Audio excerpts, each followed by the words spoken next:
Hola, badabums, què tal? Com esteu?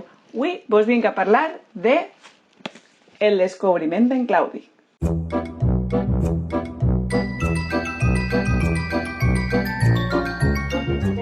Ai, patapums, quant de temps sense dir aquestes paraules. Però la veritat és que este vídeo va dedicat a les mestres i els mestres de música perquè, com he dit abans, us vaig a parlar de el descobriment d'en Claudi, una proposta de sensibilització musical de Lluís Guzmán Pujol, que em va enviar fa prou de temps, però volia tindre també el meu temps per poder observar-lo més a prop i donar la meva opinió. Bé, com us he dit abans, el descobriment d'en Claudi està escrit per Lluís Guzmán Pujol, és de l'editorial Cal·lígrama i es tracta d'una proposta de sensibilització musical que a més us pot servir per a la vostra programació de música, perquè al final d'esta proposta, d'este conte, Lluís ha volgut incloure altres aspectes que ens ajudaran, com he dit, a la nostra programació. Bé, vos vaig a llegir la sinopsis perquè vos feu més o menys una idea. El protagonista d'aquesta història decideix emprendre el viatge de la seva vida que el portarà a descobrir el món de la música, els instruments i les emocions. Coneixerà personatges clau de la història de la música que l'acompanyaran durant el seu recorregut i li mostraran i faran sentir una passió per la música que mai hauria imaginat. Doncs sí, es tracta d'una història i aquesta història, cada capítol, el protagonista, que és Claudi, viatja a un lloc específic.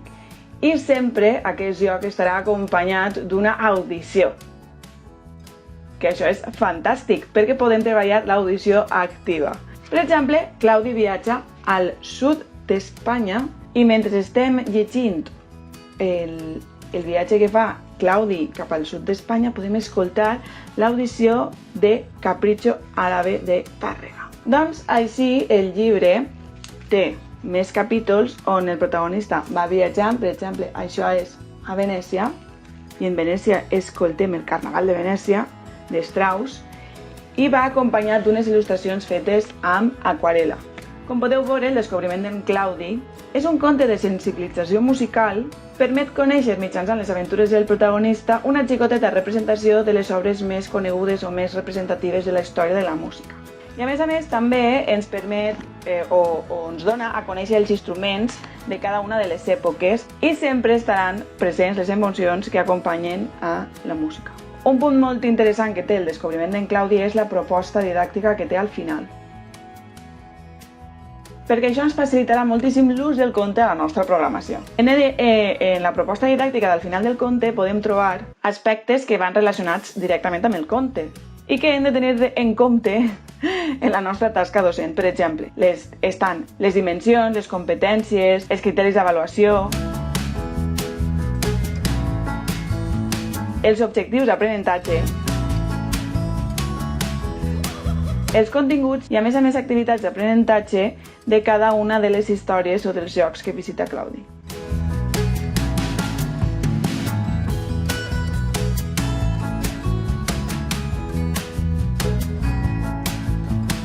També, a més, totes aquestes audicions que vos puc dir un tastet de les que s'escolten, així teniu les audicions que apareixen durant totes les històries, que Lluís ha tingut molt bona idea i és una cosa que jo ja fa temps que vaig reivindicant, i és que molts dels materials que tenim els especialistes de música venen acompanyats del CD, veritat? Però no sé si vos heu donat compte, suposo que sí, però des de fa ja un parell d'anys o més, els portàtils, els portàtils ja venen sense reproductor de CD. Per això, ja fa temps que ho vinc dient, l'ús dels QRs crec que serà una nova forma d'obtindre el material relacionat amb les propostes didàctiques. El codi QR és molt fàcil d'utilitzar perquè solament amb l'aplicació de lectura de codis QR o amb la càmera, crec que inclús, tu poses així, a veure, així, tu solament hauràs d'enfocar el codi QR al telèfon, amb la càmera, i t'apareixerà directament, doncs, materials com una llista de reproducció que té ell feta a YouTube amb les audicions i també, atenció, rúbriques d'avaluació sobre el descobriment d'en Claudi. Què més podem demanar, Lluís? I parlant de Lluís, la veritat és que sé que aquest material està fet amb tot l'amor i responsabilitat que pugui existir en l'univers. Per què vos dic això? Perquè Lluís, si sou actives i actius en Instagram, del claustre d'Instagram, potser el conegueu perquè ell és @racó_musical.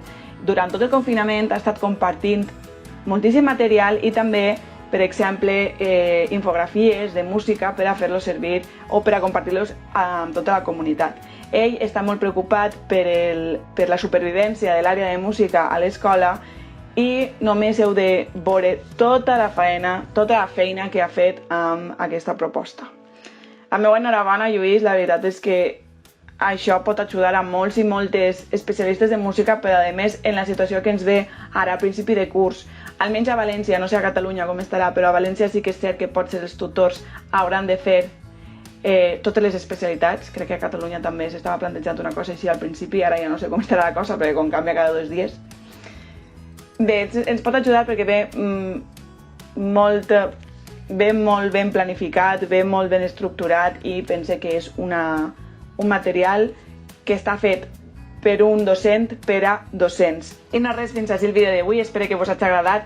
He utilitzat un fons diferent perquè estic utilitzant la càmera web per a gravar, així que espero que s'escolte i es veja bé. I no res, patapums, espero poder pujar més vídeos ara durant l'agost perquè la veritat és que ha sigut un curs, com sabeu, diferent i la veritat és que hem posat molta energia en aprendre a utilitzar nous programes online per a que els nostres alumnes pogueren fer les activitats online. Ha sigut un màster, un sprint. I no res, que necessitava descansar, vaja. I fins així el vídeo d'avui. Espero que vos hagi agradat. Doneu-li like, deixeu-me un comentari. I per cert, tindreu baix a la caixeta de descripció els enllaços per a poder adquirir aquest material de Lluís que el recomane al 100%. No res, fins el pròxim vídeo. Adeu, patapums!